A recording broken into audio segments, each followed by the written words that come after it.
Hello friends, मैं doctor Sumita Sofat, बांझपन विशेषज्ञ, अपने यूट्यूब चैनल पे आप सबका स्वागत करती हूँ। आज हम फिर बात करेंगे बांझपन की समस्या क्या और इसका सही इलाज क्या है। तो सबसे पहले मैं बताना चाहूँगी कि जो बांझपन की समस्या है वो दिन पर दिन बढ़ती जा रही है, क्योंकि बहुत स्ट्रेस हो गया है और लोगों में बहुत धारणा हो गई है कि बांझपन का इलाज सिर्फ टेस्ट ट्यूब बेबी ही है। मैरिज को 1.5 साल हुआ हो चाहे 10 साल हुए हो, तो सबसे पहले हम डिसाइड करते हैं, जब भी कोई कपल हमारे पास आता है, हस्बैंड वाइफ, हमेशा बेटर है कि हस्बैंड और वाइफ दोनों आए इन्वेस्टिगेशंस के लिए और फिर उनकी जांच पड़ताल करके हम सही सलाह देते हैं कि कौन सा इलाज सही बैठेगा।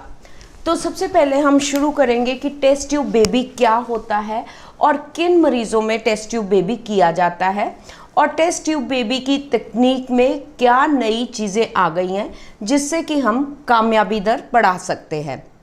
तो जो टेस्ट ट्यूब बेबी होता है, सबसे पहले तो उन केसेस में इंडिकेटेड होता है जिन महिलाओं की ट्यूबें बंद है और वो ट्यूब जो है खुल नहीं सकती, उनकी ट्यूब्स डैमेज हो गई हैं, ट्यूबों में पानी भरा हुआ है, पस भरा हुआ है, तो उन केसेस में टेस्ट ट्यूब बेबी किया जाता है। कोई भी जैसे समस्या है कि बहुत साल हो गए हैं बांझपन को, पेशेंट्स ने बहुत सारी दवाइयाँ खा ली हैं या फिर उनको अंडों की समस्या है और उनके अंडे ठीक नहीं बन रहे, जिनके लिए टीके लगाए जाएंगे, या बच्चेदानी का साइज़ बहुत छोटा है, बच्चेदानी की तय खराब हो गई है, ऐसे केसेस में भी हम करते हैं। और बहुत सारे केसेस मैंने ऐसे देखे हैं, बहुत सारे कपल्स आते हैं जो कि 5 बार 6 बार IUI करा लेते हैं, जो कि नहीं कराना चाहिए। नॉर्मली 3 to 4 टाइम्स रिकमेंड किया जाता है कि IUI कराए।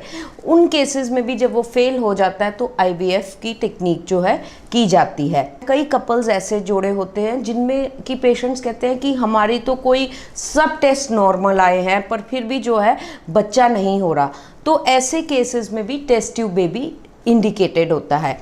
अब ये जिसको हम टेस्ट ट्यूब बेबी और परखनली शिशु कहते हैं, इसमें बहुत सारी तरक्की हो गई है जिसके कारण जो है इसका कामयाबी दर हम बढ़ा सकते हैं। अगर हम कहें कि हमने सिंपल एक प्लेन टेस्ट ट्यूब बेबी करना है जिसमें कि एक लेडी के अंडे बनाए जाते हैं, जब वो अंडे बन जाते हैं टीके लगा के, तो अल्ट्रासाउंड के ज़रिए वो अंडे निकाले जाते हैं, फिर लेबॉर्ट्री में भ्रूण तैयार करके रखा जाता है। ये एक सिंपल टेस्ट ट्यूब बेबी का प्रोसीजर है जिसमें कि कामयाबी दर हम कहते हैं 15 से 20% ही है। पर आज की डेट में हम इस कामयाबी दर को कैसे बढ़ा सकते हैं, आज के इस टॉक शो में मैं आपको अपनी लेबॉर्ट्री में प्रोसीजर दिखाऊंगी, आपको अपनी लेबॉर्ट्री के बारे में बताऊंगी, ताकि सारे जो बांझपन से पीड़ित कपल्स हैं जो इस को सुन रहे हैं उनको पता लगे कि टेस्ट ट्यूब बेबी और बाकी तकनीकों में क्या अंतर है। अभी मैं सिर्फ आपको प्रोसीजर्स के नाम बताऊंगी, इसके बाद हम जब लैब में जाएंगे अपनी लेबॉर्ट्री में तो मैं आपको दिखाऊंगी कि हम वो प्रोसीजर्स कैसे करते हैं और वो कामयाबी दर कैसे बढ़ाया जा सकता है, जिसको कहते हैं हम ICSI विधि, IMSI विधि, कासा। अभी आपको हम दिखाएंगे कि कासा विधि भी क्या होती है, laser hatching, embryo monitoring system, blastocyst transfer, इन सब जो टेक्निक्स है IVF का कामयाबी दर काफ़ी ज़्यादा बढ़ाया जाता है। 70% तक हम कह सकते हैं कि IVF का जो है टेस्ट ट्यूब बेबी का कामयाबी दर बढ़ाया जाता है, क्योंकि आज की जो ये समस्या है बहुत ज़्यादा बढ़ गई है, बांझपन की समस्या। मुझे ऑलमोस्ट 26 ईयर्स हो गए हैं कि मैं ये बांझपन की समस्या का इलाज कर रही हूँ। उस टाइम पे लोगों ने टेस्ट ट्यूब बेबी के बारे में सुना भी नहीं था और बांझपन की जो समस्या थी बहुत कम थी। पर अब बहुत सारे जोड़े हैं जो बांझपन की समस्या से ग्रस्त हो रहे हैं और पेशेंट्स में भी बहुत अवेयरनेस आ गई है कि क्या है टेस्ट ट्यूब बेबी, हम इसको क्या मतलब निकालेंगे और इसका कामयाबी दर कैसे बढ़ाया जाता है। तो ये बात हो गई कि टेस्ट ट्यूब बेबी, हम जो लेडीज़ की उम्र ज़्यादा हो गई है, जिनकी ट्यूबें बंद है, बच्चेदानी की समस्या है, अंडेदानी की समस्या है, IUI फेल हो गया या कोई रीज़न नहीं निकला, उनमें हम टेस्ट ट्यूब बेबी करते हैं टेक्निक। और फिर उसके बाद हम बात करेंगे ICSI विधि की। जैसे बहुत सारे कपल्स हैं जिनमें हस्बैंड्स में प्रॉब्लम आई है। अब एक बात है कि जब मेरे पास हमेशा कपल आता है, उसके पास बहुत सारे टेस्ट कराए होते हैं। पेशेंट कहता है जी मैंने तो सीमन टेस्ट कराया, मेरा सीमन बिल्कुल ठीक है या मेरे सीमन में थोड़ी सी कमी है, पर हमें जब तक हम इसकी वीर्य की डिटेल जांच नहीं करेंगे तो हमें नहीं पता लग सकता। हर टेक्निक का सक्सेस रेट जो है वो डिपेंड करता है कि आप जड़ तक जाएं बीमारी की, उसकी प्रॉपर वो देखें कि क्या है समस्या, क्योंकि खाली एक सीमन काउंट से नहीं होता। अब इस अस्पताल में हमने पंजाब में, हालांकि मैं कहूँगी नॉर्थ में, दिल्ली को छोड़ के सबसे पहले कासा मशीन लगाई, जिससे कि हम एक स्पर्म है, मैं आपको अभी दिखाऊंगी भी अपनी लेबोरेटरी में कि एक स्पर्म को हम कितने गुना ज़्यादा टाइम मैग्नीफाई कर सकते हैं। हमें ये पता लगता है कि वो जो शुक्राणु है बच्चा बनाने के काबिल है कि नहीं। ये मैं आपको बताना चाहती हूँ कि क्या इम्पोर्टेंस है एक बांझपन सेंटर में, जो कि इतने सालों से चल रहा है, कि एक सीमन एनालिसिस से खाली हम एक स्पर्म काउंट नहीं देखते, हमें ये पता लगता है कि वो शुक्राणु बच्चा पैदा करने के काबिल है कि नहीं है। यही चीज़ें हैं जो ट्रीटमेंट का कामयाबी दर बढ़ाते हैं। तो नील शुक्राणु के मरीज भी जो है, जिनकी बिल्कुल एजोस्पर्मिया हो गया है, वो भी आज की डेट में अपने संतान सुख की प्राप्ति कर सकते हैं। बहुत सारी नई मशीन्स हैं जिनसे हार्मोनल एसेस किए जाते हैं। हमें पता लग जाता है कि जो गोलियां हैं, जिनको हम टेस्टिस कहते हैं मेडिकल लैंग्वेज में, स्पर्म्स बन रहे हैं कि नहीं बन रहे, और अगर बन रहे हैं तो वो एक स्पर्म भी निकाल के एक एग से मिलन करके इक्सी विधि के द्वारा भ्रूण बनाया जाता है। और अगर किसी पेशेंट के स्पर्म्स बन ही नहीं रहे मेल के, तो उसके हार्मोन्स के द्वारा स्पर्म बना के फिर इक्सी विधि से बेबी कर सकते हैं। तो बहुत सारे कपल्स ऐसे होते हैं जो कि बहुत कम टाइम हुआ होता है शादी को, और उनकी ट्यूब्स में प्रॉब्लम आ जाती है। जब वो HSG कराते हैं तो पता लगता है कि ट्यूब्स ब्लॉक्ड है। तो जो ट्यूब कॉर्नुअल एंड पे ब्लॉक्ड है, बिल्कुल जहाँ से ट्यूब यूट्रस के साथ लगी होती है, अगर उस एरिया से ब्लॉक्ड है तो वो बिना चीर फाड़ के, बिना किसी कट टांके के हिस्टेरोस्कोपिक ट्यूबल कैनुलेशन के द्वारा भी खोली जाती है। पर ये एक डॉक्टर ही डिसाइड करता है कि ये खुलेगी ट्यूब कि नहीं खुल सकती। कहने का मतलब ये है कि हर पेशेंट को एकदम टेस्ट ट्यूब बेबी की ज़रूरत नहीं पड़ती।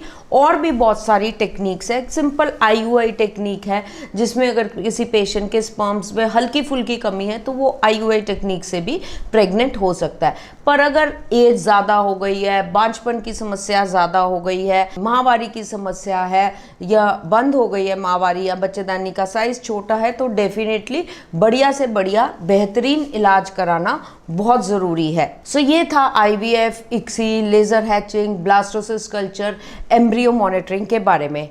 आइए अब हम चलते हैं अपनी लेबोरेटरी में, और मैं आपको दिखाऊंगी कि सारे कैसे प्रोसीजर्स किए जाते हैं और हम कैसे इनका कामयाबी दर बढ़ा सकते हैं। क्योंकि हर टॉक में आप सुनते हो कि हम ICSI करते हैं, लेज़र हैचिंग करते हैं, पर पेशेंट को ये पता होना चाहिए कि वो जब किसी भी IVF सेंटर में जा रहे हैं तो उनका क्या ट्रीटमेंट हो रहा है। क्योंकि बहुत सारे सेंटर्स हैं और पेशेंट हर सेंटर में जाके कहता है मुझे IVF कराना है, पर IVF में भी पेशेंट को ये ज़रूर पता होना चाहिए कि जो सक्सेस रेट है वो IVF में कैसे हम बढ़ा सकते हैं। और ये हर सेंटर में फैसिलिटीज़ जो है नहीं अवेलेबल। सिर्फ जो बहुत अच्छे सेंटर्स हैं, जो पुराने सेंटर्स हैं, जो बहुत सालों से काम कर रहे हैं, डेफिनेटली उन सेंटर्स में वो फैसिलिटीज़ अवेलेबल है। और पेशेंट्स को ये बातें ज़रूर पूछनी चाहिए। जैसे अब एक कपल है, उसका आपको मैं सिंपल एग्जांपल देती हूँ। उसका हमने IVF किया, उसके एग्स निकाले, भ्रूण बनाया, अभी उसका IVF अगर फेल हो गया, अगर उस सेंटर में एम्ब्रियो फ्रीजिंग की फैसिलिटी नहीं होगी तो पेशेंट को सारा कुछ ज़ीरो से स्टार्ट करना पड़ेगा। पर अगर हम उसके बचे हुए भ्रूण संभाल के रख सकते हैं, जिसको हम फ्रीजिंग टेक्निक कहते हैं, जिसके लिए स्पेशल मीडिया आता है, स्पेशल क्रायोकैन्स आते हैं, तो अगर हम उस चीज़ पे करें तो पेशेंट का जो है नेक्स्ट साइकिल में ना पेशेंट को इंजेक्शंस लगेंगे, जो फाइनेंशियल बर्डन है वो भी पेशेंट का काफ़ी कम हो सकता है। तो अब हम चलते हैं अपनी लेबोरेटरी में और आपको दिखाते हैं कि ये प्रोसीजर कैसे किए जाते हैं।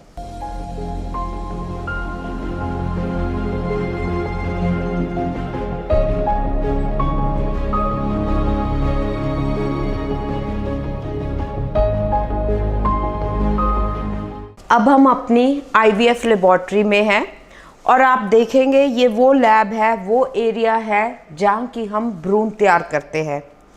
तो सबसे पहले मैं बताना चाहूँगी कि ये लेबोरेटरी की क्या खासियत है, जो कि आम लेबोरेटरीज से बहुत डिफरेंट है, जिससे कि हम इसका जो भी प्रोसीजर कर रहे हैं उसका कामयाबी दर कैसे बढ़ा सकते हैं।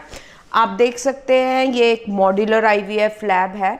इसमें ऊपर छत पे जो है सारे फिल्टर्स लगे हुए हैं जो कि जितने भी पार्टिकल्स हैं उनको ट्रैप कर लेते हैं, और जो एयर है वो बिल्कुल प्योर एयर होती है। कोई भी आईवीएफ की जो लेबोरेटरी है उसमें सबसे इम्पॉर्टेंट चीज़ है कि वो लेबोरेटरी में एयर जो है बिल्कुल प्योर होनी चाहिए। सो ये एक मॉड्यूलर आईवीएफ लैब है जो कि हमारी पंजाब में, नॉर्थ में कह लो, दिल्ली को छोड़ के सबसे पहली मॉड्यूलर आईवीएफ लैब है। तो आप ये देखेंगे, ये जो है जिसको हम कहते हैं ट्राइनोक्यूलर माइक्रोस्कोप, इसमें जो है भ्रूण वैज्ञानिक है जो एग्स निकाले जाते हैं अल्ट्रासाउंड के ज़रिए।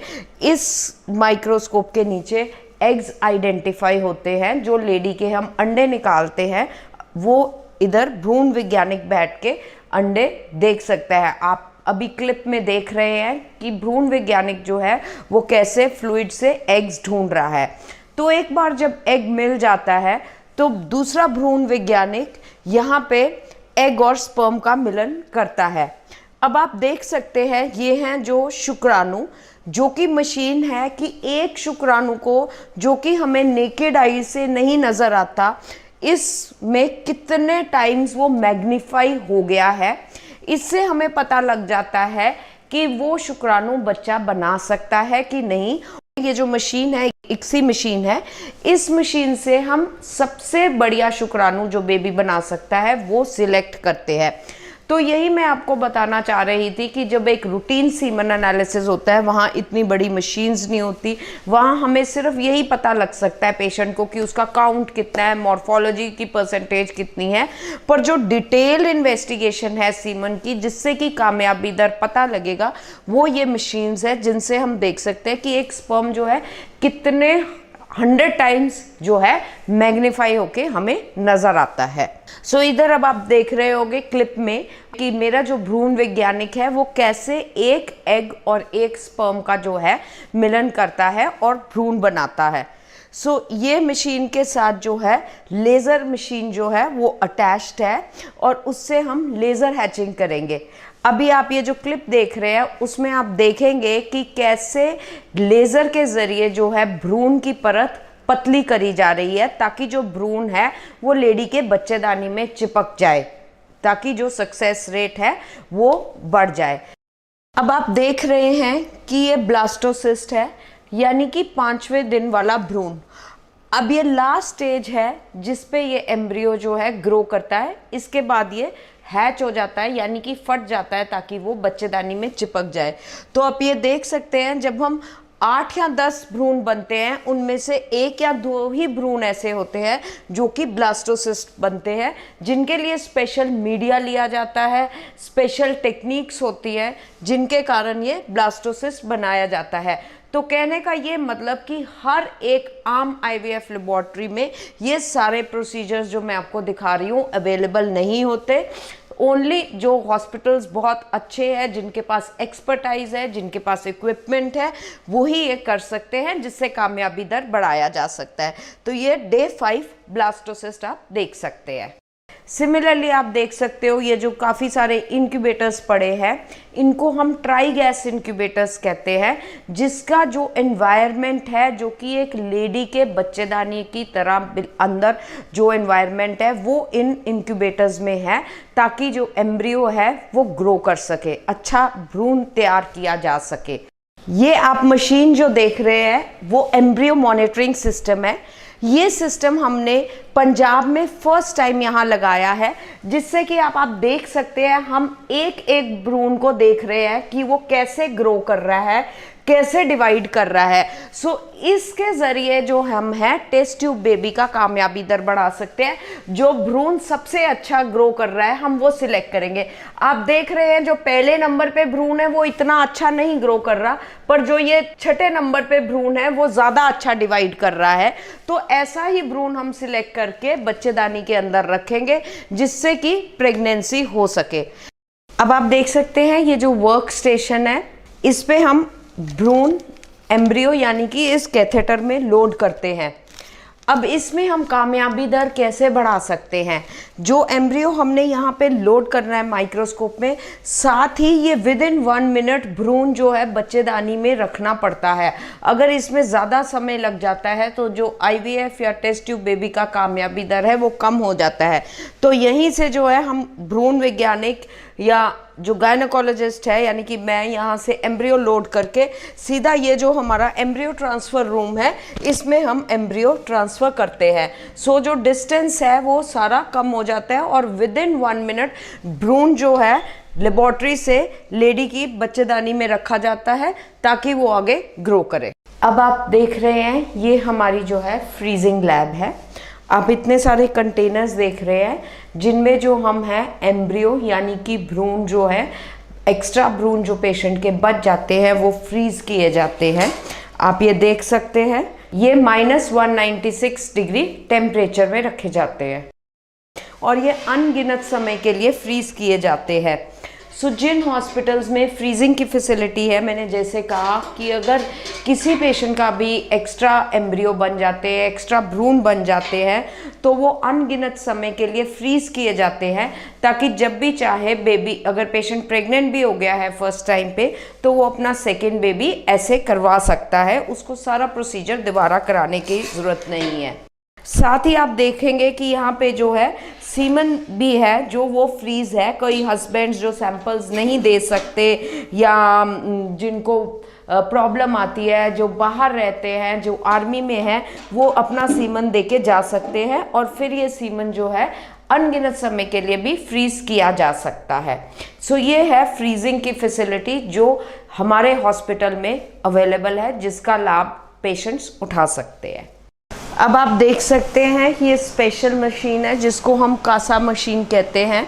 आपको देखने में तो ये बहुत सिंपल माइक्रोस्कोप लगेगा, पर ये जो एक स्पर्म है उसको कितने टाइम मैग्नीफाई कर सकता है आप इस मॉनिटर पे देख सकते हैं। और ये स्पर्म का जो है बताएगा कि कौन सा स्पर्म ठीक प्रेगनेंसी कर सकता है कि नहीं। अभी आप यहाँ पे देख रहे हैं कि ये स्पर्म का पाथ दिखा रहा है पूरा। आप देख रहे हैं ये जो ग्रीन कलर के आपको स्पर्म्स दिख रहे हैं वो अच्छे स्पर्म्स हैं प्रेगनेंसी करने वाले, बाकी जो स्पर्म्स है वो प्रेगनेंसी नहीं कर पाएंगे। ये देखिए ये जो स्पर्म है इसका पाथ बिल्कुल सीधा है, ये सबसे बढ़िया स्पर्म है जो अच्छा मोटाइल स्पर्म है जो बेबी कर सकता है। सो कहने का मतलब कि सिंपल एक सीमन एनालिसिस से कि काउंट 70 मिलियन है, 20 मिलियन है, 10 मिलियन है, उसका कोई फ़ायदा नहीं जब तक हम ये नहीं देखेंगे कि कौन सा स्पर्म बेबी कर सकता है। हम नहीं बता पाएंगे कि जो सीमन है वो बेबी कर सकता है, स्पर्म काउंट कितना अच्छा ही नहीं, मतलब कि उसमें जो शुक्राणु है, बच्चा पैदा करने वाले शुक्राणु जो कितने हैं। सो ये जो मशीन है हमारे पंजाब में सबसे पहले फर्स्ट टाइम हमारे सेंटर में लगाई गई है। हम पिछले 26 साल से जो है सिर्फ यही काम कर रहे हैं। पंजाब का एक डेडिकेटेड IVF सेंटर था जो कि हमने कभी सिर्फ बांझपन की समस्याओं का ही इलाज किया है। सो अंत में मैं एक यही बात बोलना चाहूँगी कि एक निसंतान जोड़े को सही डॉक्टर के पास सही इलाज करा लेना चाहिए। जितनी मेंटल स्ट्रेस है उससे, तनाव से दूर रहना चाहिए और साथ ही साथ एक अच्छे डॉक्टर की सिलेक्शन करनी चाहिए। उनको देखना चाहिए, उनको पता होना चाहिए कि प्लेन IVF और IVF के कामयाबी दर में कितना अंतर है, हम कैसे बढ़ा सकते हैं, क्या मशीन्स है जिनके कारण हम ज़्यादा सक्सेस रेट पेशेंट को दे सकते हैं।